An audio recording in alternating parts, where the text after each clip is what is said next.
I have said from the very beginning that the President must negotiate with the Speaker, we must cut spending, and we cannot default. The Fiscal Responsibility Act meets all three of those important parameters. The bill reduces discretionary spending for the first time in decades and is the largest deficit reduction in our nation's history. It cuts non-defense and non-veteran spending to below 2022 levels, one of the primary goals of the Limit, Save, and Grow Act.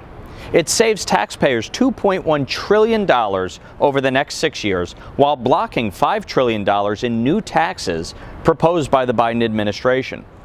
The bill also caps spending at 1% growth over the next 6 years, and through the appropriations process, House Republicans will have the opportunity to reduce spending even further.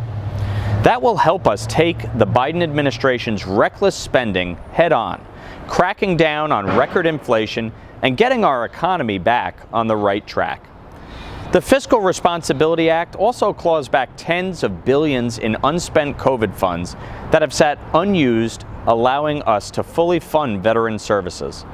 It claws back this year's funding for the hiring of 87,000 new IRS agents and employees that I spoke out against in my very first floor speech on the House floor. This bill also protects Social Security and Medicare, despite previous claims by my Democratic colleagues that we were going to cut those vital programs. And it will also lower energy costs, unleashing the American economy, and get us back on the path to energy independence by containing key provisions from H.R. 1, the Lower Energy Costs Act. The Fiscal Responsibility Act sets a 150-page limit for most environmental impact statements and a 75-page limit for assessments. It also sets a clear, shorter timeline for environmental assessments and impact reports and provides a right of action to applicants if bureaucrats miss deadlines. And the Fiscal Responsibility Act modernizes NEPA for the first time in 40 years.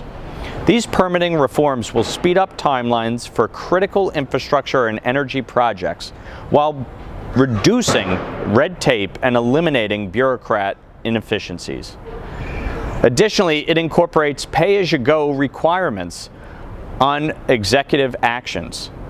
The bottom line is this: with a divided government, no party is going to get 100% of what it wants.